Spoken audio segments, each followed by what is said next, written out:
Hello, we're back after a long hiatus. We're talking to Michael Ventura again, and we're going to continue talking about jazz music and American music in the first part of the 20th century, I guess, and maybe later. So, why don't you take it from there, Michael? Okay, Brendan, we're going to actually go before the Okay. 20th century because it's kind of a given, almost a cliche, that jazz began in New Orleans, and it did. The earliest jazz, we have lots of witnesses, we have lots of recorded oral histories done in the 30s, 40s, 50s, people who were there at the time, that Buddy Bolden, a cornet player, everybody points the finger at him as the first person to play what became jazz. He was essentially playing the blues on a cornet. And nobody'd done that before. He had a band, a very young guitarist named Danny Barker, who was in the music world well into the 40s. Was in that band. That witness, many other witnesses. Jelly Roll Morton was a young man in the 1890s. Louis Armstrong was about to be born. He says 1900, but it's probably 1903. And in New Orleans, where Buddy Bolden would play. Now, there were recording machines, but the story about Buddy Bolden is he didn't want his music recorded because he didn't want to be copied. I don't know that the story is true, but it's come down to us from that time. In any case, that would be the jazz find of the century, Yeah. a recording by Buddy Bolden, but there isn't one. We have recordings from the 19s by people who were influenced by Buddy Bolden. King Oliver, Freddie Keppard, African-American musicians, also the white musicians of the Dixieland Jazz Band, mostly people of Sicilian fishermen in New Orleans.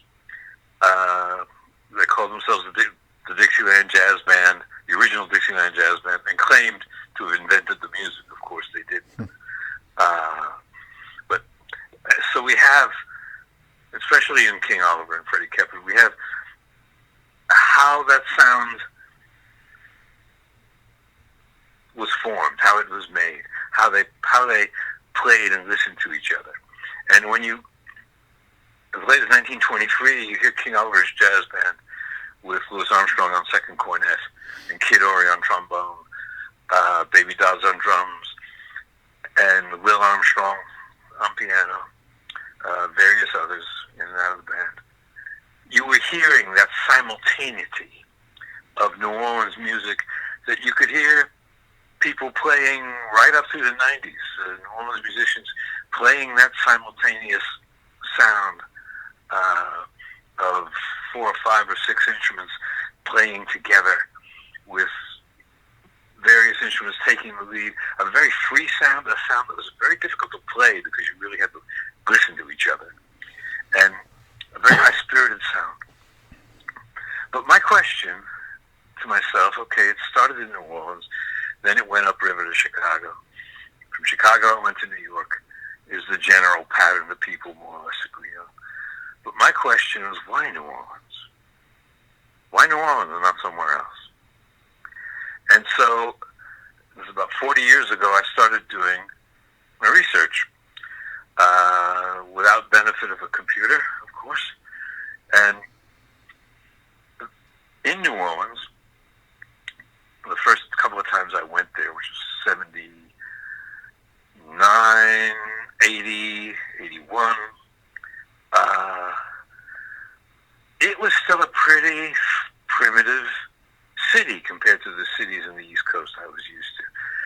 There were streets weren't paved. And they were kind of right in the middle of town. It had, besides the southern heat, which is pretty extraordinary in New Orleans, the humidity is amazing. And then, literally, I walked out of my hotel, which was an old hotel in the quarter. I stood still for about 2 minutes, and I was soaking wet with the humidity and the sweat. Not an exaggeration. I was soaking wet. I sweated through my shirt. But at the time, I could find books there that you just didn't see anywhere else. And one of those books, well, I'll get to in a minute, is called Voodoo in New Orleans. It was written in the 1940s by a man named Roger Tallant, Tallant, who was a journalist. He wasn't trying to write some spooky book. He was just trying to put down the history of New Orleans and the part Voodoo played in it. I looked that book up the other week when I was thought about talking about this with you, and it's still out there. You can get it on Google. It has a very lurid cover. They're trying to appeal to the lowest common denominator, which was not the writer's intent, Robert Tallant's intent. Tallant, he would have pronounced it, I guess. Because he wrote a serious book. But you can find it. And in this book, and this was very important to me, he had done his research into New Orleans history. He quotes people that were there at the time that left written records in newspapers, in pamphlets. It's a well-researched book. And what you get is the impression of New Orleans as one of the major cities in the America of the time. Especially before the Civil War, New Orleans and New York were the most important ports in North America, in that United States. And also all kinds of cultures went through New Orleans. And it was the major slave market. Now, my friend Steve Erickson, in a book was recently published called American Stutter, he said a very interesting thing about American music, and I'll read the quote. Music is America's contribution to the world that everyone loves, no matter how they feel about America otherwise. It's also true that all great American music is a byproduct of the blues, which means a byproduct of American slavery, and born of an evil that the music can't redeem. Born of an evil that the music can't redeem. So I relate American music as all kinds of spectrums of the blues. You hear the blues in country music. You hear the blues devices, the blues notes, the blues chords. In rock and roll, you hear it in Broadway songs, Tin Pan Alley songs, that the people like Ella Fitzgerald and Frank Sinatra and Tony Bennett, Billie Holiday sing. It's the root music. But my question then was, but how did it come from? Where did it come from? And what made New Orleans specifically the place? Well, New Orleans, before the Civil War, was as much as 35% free African American people, African Americans who were not slaves. After the Civil War, of course, it was, and Jim Crow, everybody had a slave-like status. But there was this tradition in New Orleans of, excuse me, my throat, of, you can hear a pop here. here. I'm going to do a seltzer water. There you go.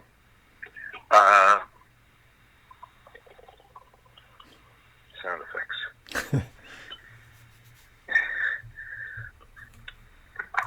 There was a free black population. Now, much of that population came from the Caribbean, fleeing the revolution in Haiti, in particular, a revolution that happened soon after our revolution, sort of concurrent with it. And from the Caribbean came people who were very different from the people of color who came straight from Africa. And they were different in this manner. One, they had imbued a lot of French culture, Catholic culture. Remember, Louisiana was originally French. So there was a French culture in New Orleans, and there was French culture coming out of the Caribbean. Also, it was a different kind of slave population because the slaves weren't only from Africa. For a brief time, about more than a decade, I'm fuzzy on exactly how much, but for a comparatively brief time. In other words, African slavery was going on for several centuries and involved millions of people. But there was another slavery when Oliver Cromwell, the English Civil War in the 17th century, the 1600s, when his brother, and he and his brother conquered for a short time, decades, England. They also conquered Ireland. And they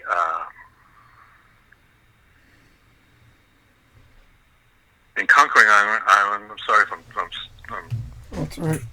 stuttering on this a little bit, but in conquering Ireland, they were Protestants conquering Catholics. But they weren't just Protestants conquering Catholics, because what in Ireland was called the old religion, the ancient practices of the Celts, the Druids, that folk religion, if you want to call it that, that pagan religion, as it would be called in Western history, that religion was very strong. Even as late as the 1950s, many Irish called Christianity the new religion. Yeah.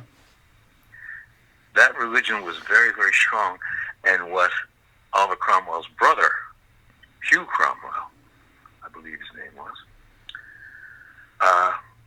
did in command of Ireland after he won Ireland through very bloody battles, is he started deporting especially women and children as slaves to the Caribbean. Yeah. Now, compared to the hundreds of thousands of African Americans, we're talking only about 20,000 Irish, mostly women and children, in a comparatively brief period of time, decade or so, to Jamaica, to Haiti, and in the melding of these two cultures, in Jamaica and Haiti especially, a fascinating cultural event happened, because the African religion that was brought over from Western Africa, various different peoples, tribes, and the old religion that was brought from Ireland, where it was the religion that used to be European religion before it was Christianized, especially in France and Wales and Scotland and Ireland. These two kind of melded together because the Africans saw, for instance, the Catholic symbols as the Irish had been put on them, as symbols of their own gods. And the Irish, which if you listen to the Irish music, harp music of O'Carolan from the 17th century,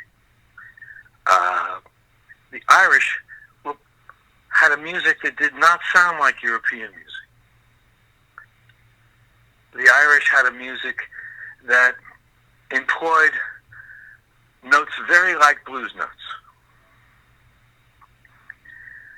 So in the Caribbean and in New Orleans, you had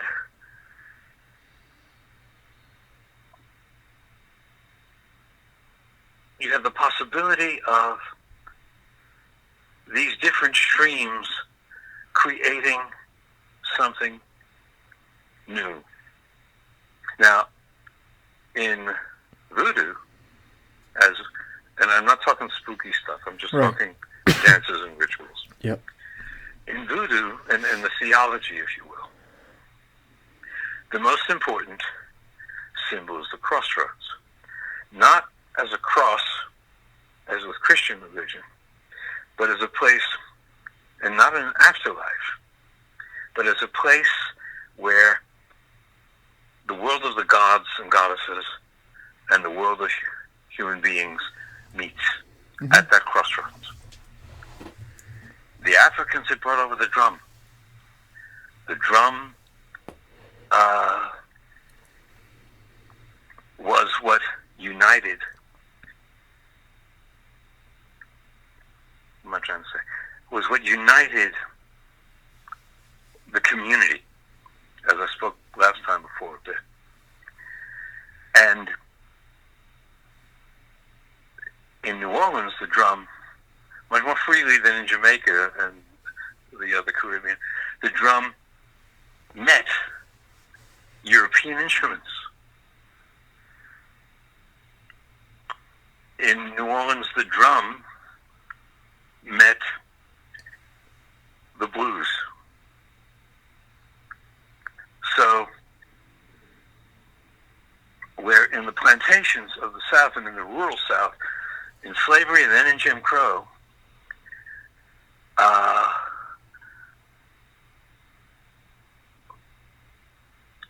gatherings of African Americans and people of color were closely monitored.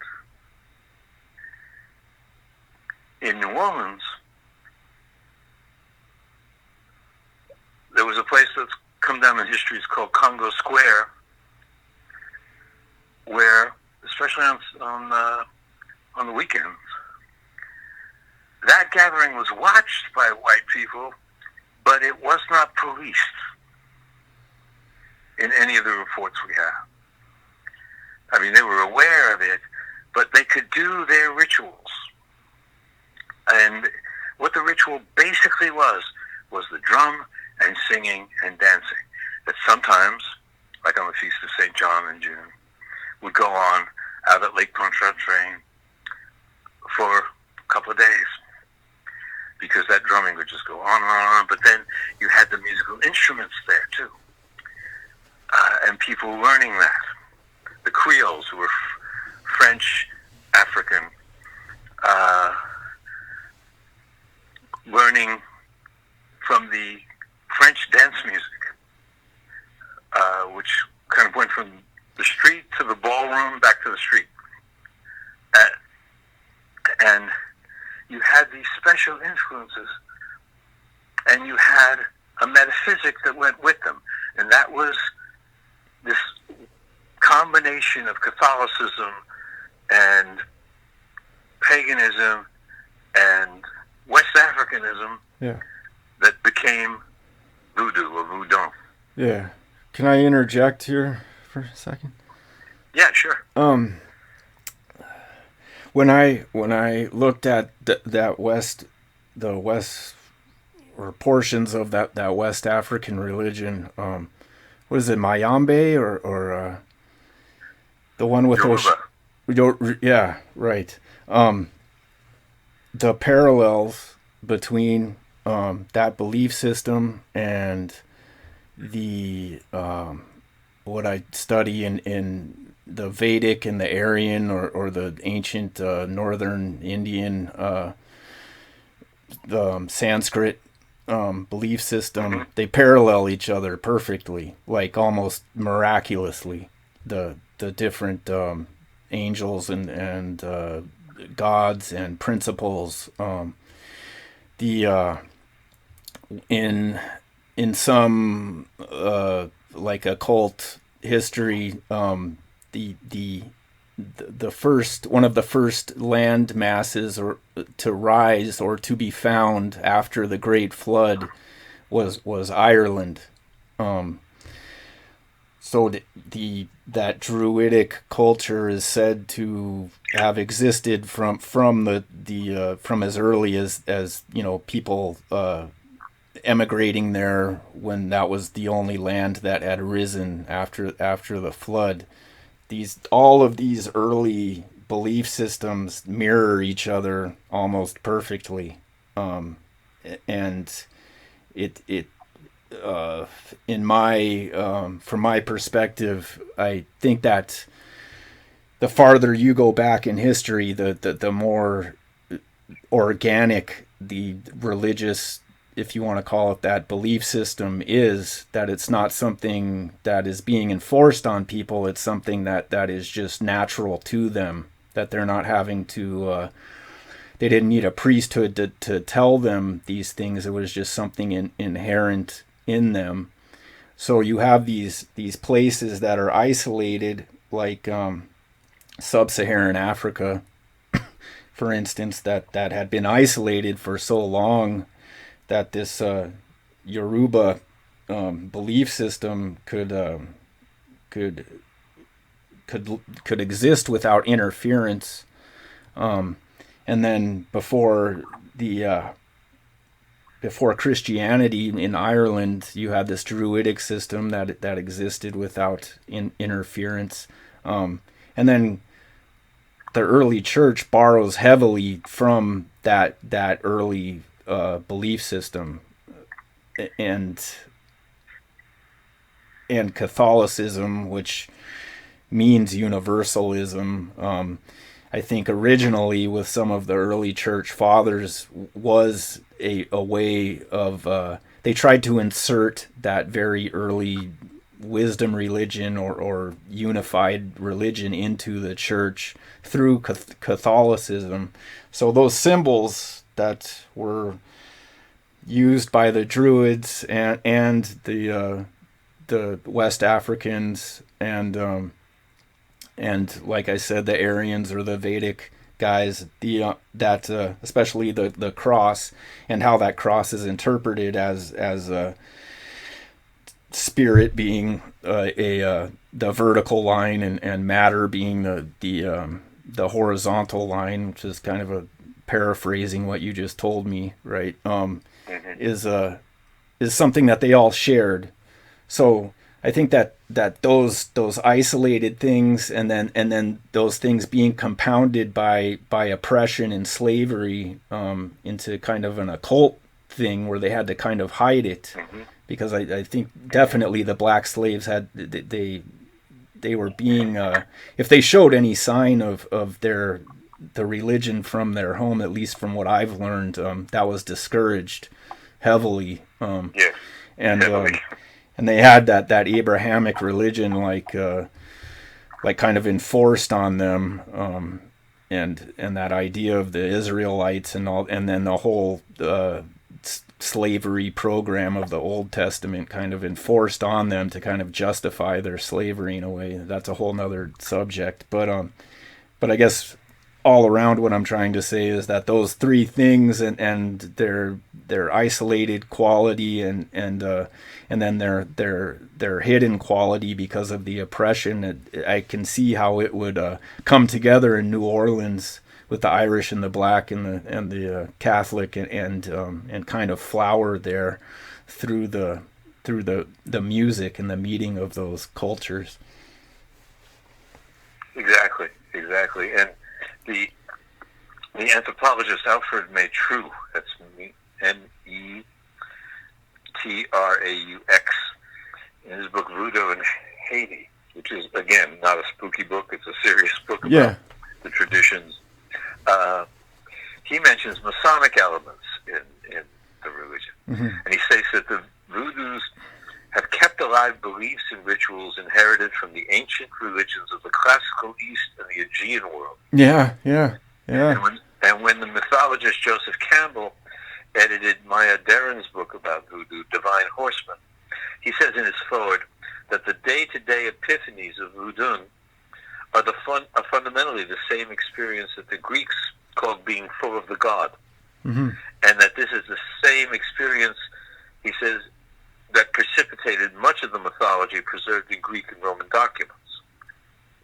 He also believes, and I'm quoting here, to recognize the well-preserved lineaments in Haitian voodoo of an esoteric philosophy of the Gnostic, Hermetic, Kabbalistic order. Yep.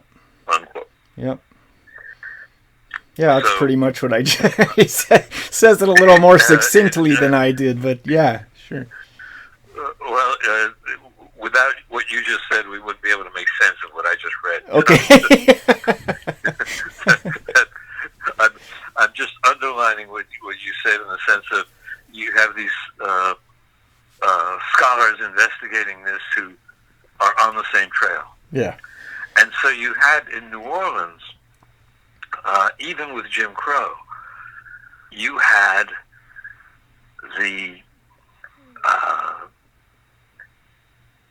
all the ingredients, so to speak, of the dancing, the musical instruments, the different musics from native to the Caribbean and then from African and then from Ireland, meeting all the culture that went through New Orleans because it was such an important port. And flowering what seemed suddenly, but actually you can trace the evolution of it. Suddenly this man, Buddy Bolden, is playing something on his cornet that nobody's played before. And it comes from all these roots. And Sidney Bechet, a great soprano sax player, one of the first great soloists in jazz, who was on the scene when all this was happening and started to record in the early 20s, he called it the remembering song. Because he said there's so much to remember. And I think this is the kind of thing he was talking about. That in this music and in that place, because he was a native of New Orleans, of course, in this music and in that place, all those cultural currents came together. And as you said, under the pressure of oppression, they melded together and created the freest music that the Western culture had ever seen, had ever heard. And the dancing that went with it. And out of that fountain, that great fountain of creativity, came what we know since as American music. Mm-hmm. You can hear it in, you can hear blues influences in cowboy songs of the 19th century and early 20th century, in Stephen Foster's music, old Susanna and that music. It's not like anything European. And it's not like anything you hear in Africa either. So when you hear the folklorist records of what they would call pure African music in various parts, it's not like anything in Asia. It melded together in New Orleans and became this unique music that now has gone out to the world. A lot of the best jazz players who are alive right now are Europeans, Asians, South Americans. So I did it in a kind of breathless fashion. I hope I was coherent, but I didn't. No, that was great. Yeah, that was enlightening for me. I never put all that together before. And I have been studying that Caribbean world of how slavery went down in the Caribbean and who was doing it and how certain things were repressed and that Yoruba religion and where it came from. I've been off and on studying that for a while now, but I never put that together about New Orleans and that combination before, so that was enlightening for me, definitely. Well, I'll tell you something odd, and I wrote about this it was published in 1985. It's an essay called "Hear That Long Snake Moan." It goes on for about 40, 50 pages. And that book, Shadow Dancing in the U.S.A., is out of print. But I've actually never tried to Google the essay itself. It's got to be out there somewhere. But the weird part is that when I thought about talking about this, I went and Googled if anything had been done recently. I assumed stuff recently had been done. And that there'd be more writing on it, better writing than I did with more information. And I didn't find a thing. Yeah. What I found was Robert Tallant's book. Yeah. When was that Tallant major book? When was that Tallant book written? 1946, I believe. Huh. Yeah. You're only going to find very cursory examinations of slavery, and you would think that there would be a lot of academic interest and that there would be lots of books exploring that world, but there isn't. The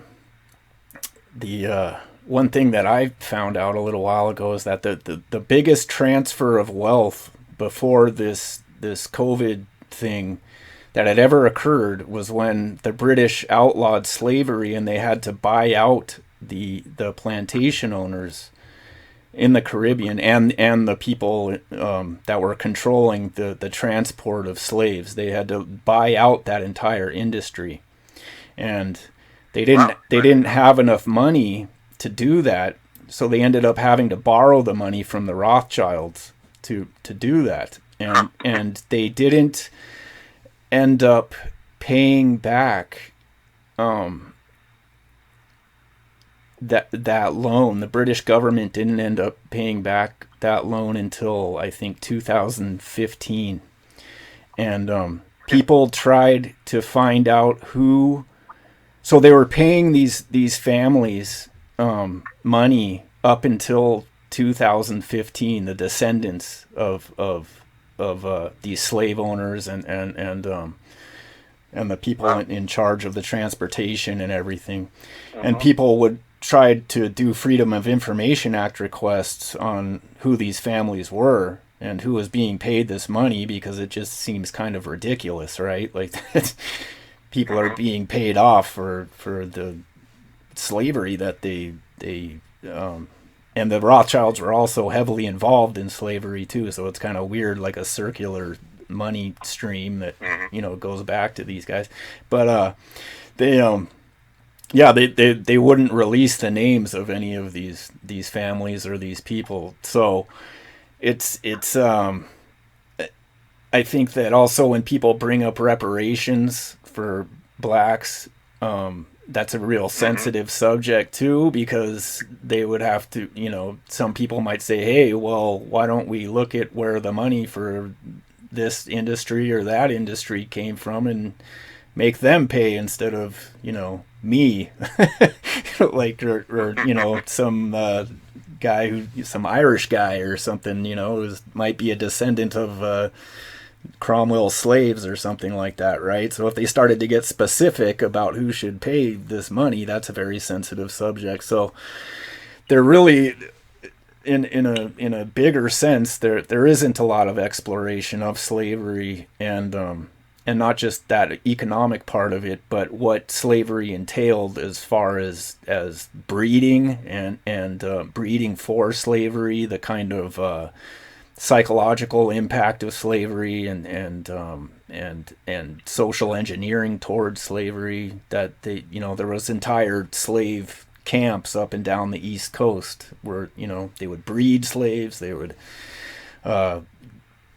subjugate them in different psychological ways. So that whole world is kind of I think it's a sensitive one for people to get into, and I really don't think there's a lot of exploration into that. You'd think there would be, but there's not.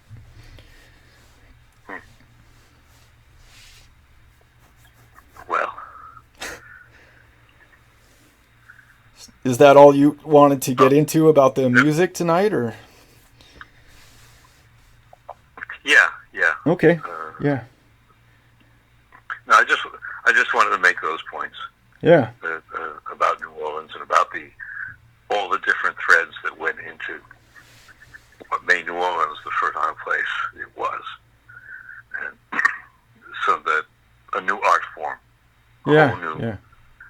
range of music could develop. I mean, it's a really remarkable thing when you think about it. Yeah. Yeah. It is. Yeah. And you see that yeah, you can watch that proceed. Now, Ragtime, what was Ragtime? Was that a real thing, or was that something that was just kind of like a name put on to that? How does that fit in? No, the origins of ragtime are quite mysterious, actually. Okay. Uh, there are witnesses, General Morton's one of them, who swear they heard ragtime piano in Texas in the 1880s. Ragtime partly came out of the minstrel shows. And the traveling music. Remember, there were lots and lots and lots of traveling musicians in 19th century, early Yeah. 20th century culture. And I have recordings from the 1890s that have ragtime piano in the background, Yeah. backing up the singers. Do you think that ragtime So, is mostly a piano-based music? piano and banjo. Yeah. Yeah. Uh, but Scott Joplin started writing down ragtime, his famous Maple Leaf Rag. So ragtime is a different thread of all this. Huh. It didn't originate in New Orleans. Huh. There's good reason to think that it was influenced by railroads, because the backbeat of ragtime, the left hand, the deep left hand, those deep notes, that kind of, it is something like railroad rhythms, and there's been writing about that. And in 1915, I believe, but it might be earlier, it might be 1912, there was a Carnegie Hall concert of a ragtime concert. And this was probably the first time African Americans had been let in to Carnegie Hall as musicians or as audience. And one of the people who played at that concert interviewed decades later as an old man, said, were you playing jazz? I said, well, we were calling it ragtime, and then it just kind of became jazz kind of thing. And he said it was a ragtime concert, but the impression of that interview was what we were playing by then in 1915, say whenever this was in the early teens, came to be called jazz very soon. So you've got it coming out of, you got jazz, the Buddy Bolden style jazz and the King Oliver and Louis Armstrong style jazz, meeting this piano music that Scott Joplin was writing and selling many, many copies of sheet music to the Maple Leaf Rag in 1899. And then it all blending in the teens and 20s. But ragtime piano, yeah, it was basically piano and upright pianos, and as I say, its origin is still debated, and there aren't many books on it. Seems like something that might have been originated in brothels, or like having a piano player in a brothel. Yeah, for sure it was played in brothels. Jelly Roll Morton played in brothels in the Storyville neighborhood of the brothel neighborhood called Storyville in New Orleans.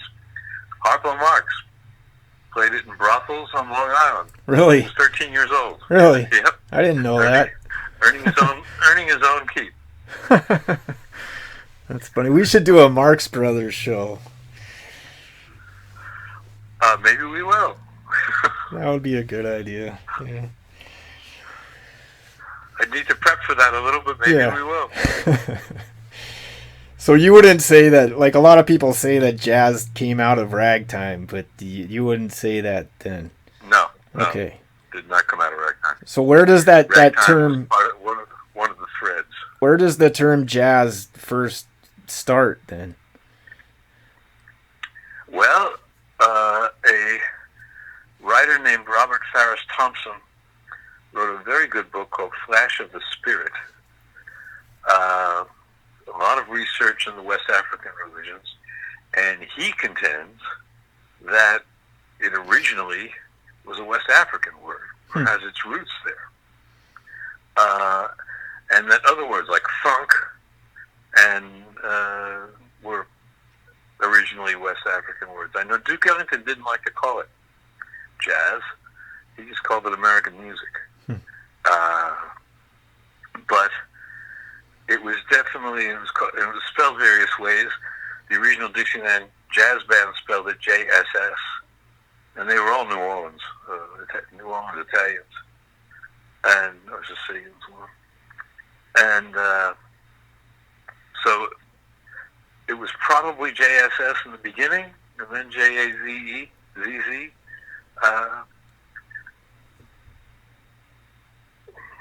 So they don't know. Yeah. The short answer is they don't know where the word comes from. Although you can hear various verses that you hear in rock and roll that go back all the way to the late 19th century. A verse like one of the first recorded blues, and I don't know what it exactly means, but he put a matchbox on my clothes. Yeah. Somehow that meant something, and it stayed on. It's Carl Perkins sang it in the 1950s, an early rock and roll song. You know, it's very hard to trace where this stuff comes from. Yeah. But it all comes from more or less the same boiling pot.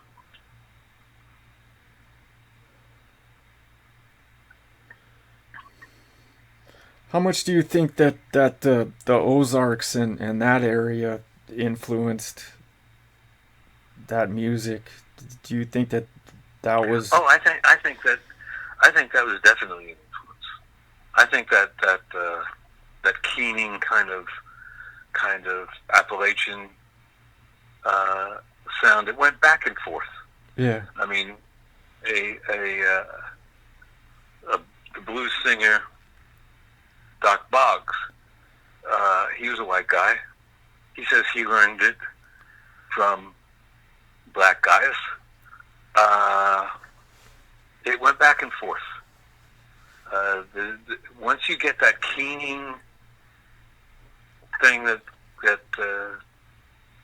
keening kind of sound, that bending of notes,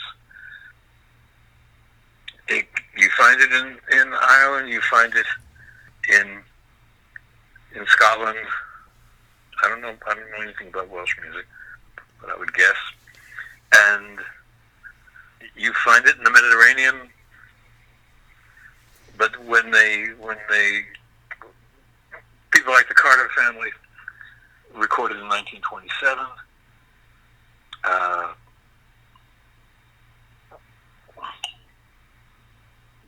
that stuff was listened to across the board. You find, what was his name? The great Blue Yodeler, they called him. Jimmy Rogers. In 1927, he records one of the first country, quote unquote, songs, "Waiting for a Train." He's recording it with a jazz blues band. Now it sounds like a blues. He's considered one of the first popular country singers on record that got to the radio. When the record industry and the radio industry were starting. He's considered one of the earliest. You listen to his stuff. He calls it the Blue Yodel. Well, the yodel's coming from Europe, the blue part's coming from Africa or the deep south of the United States. It really gets all mixed up. As you listen to Jimmy Rogers records, and Louis Armstrong even plays on one of them, or a trumpeter who's so much like Louis Armstrong, you can't believe it's anybody else, because nobody could play like Louis in those days. Circa 1927, 28, when Louis had to go to California to get away from Chicago gangsters. And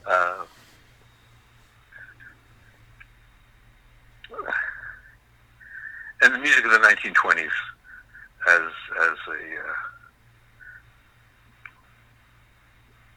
if you listen, especially 1927, it's every kind of American music. All kinds of American music in the 1920s were very closely related. Yeah. In 1927 especially, which was a year that they started recording with microphones instead of electrically instead of acoustically,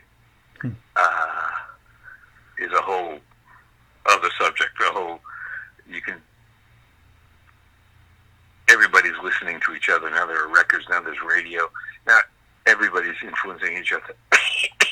You don't have to go to a particular place. Yeah. There are national broadcasts of all kinds of music. Right. And then it becomes the world. Yeah. Okay, one last thing that I wanted to the music that we're talking about in New Orleans is it's participatory, right? Mm-hmm. So it's not like there's a group of guys playing and then they're playing at an audience and the audience is all staring at them. If the audience isn't playing along with them, they're dancing. It's a very participatory music. Right. Yeah. And if you see documentary footage, and you can still see it in New Orleans, mm-hmm. What they call the second line. You have the band on a wagon originally, on a flatbed truck, and they're going. You have a band marching, yeah, and you have all kind of people all around walking after them, all dancing, humming, clapping. Yeah. It's not a music where you're supposed to listen to sitting down. Yeah. So It's a music for getting up and dancing. yeah. What the reason that occurred to me is you brought up that acoustic versus electrical thing, and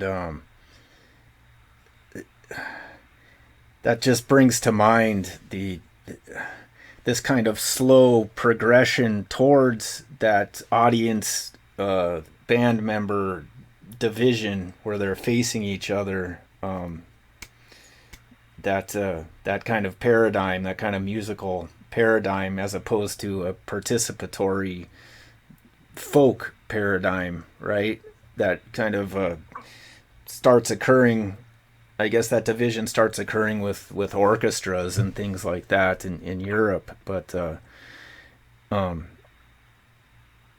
not sure where I'm going with this, but you understand what I'm saying, right? That Yeah, well, with American popular music, yeah, jazz became a listener's music primarily into the 40s with Charlie Parker and Dizzy Gillespie, right, okay, Thelonious Monk, and bebop. mm-hmm. That wasn't a dance music, Hmm.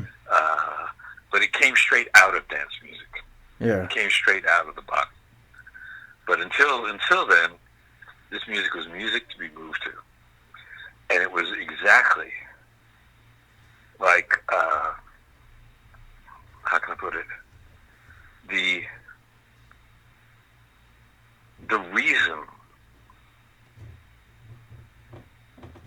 that music was so important was because the ancient religions of peoples all over the world, people dance. They dance in the ceremonies. yeah, it's part of the ritual. It's a participatory thing. Yeah.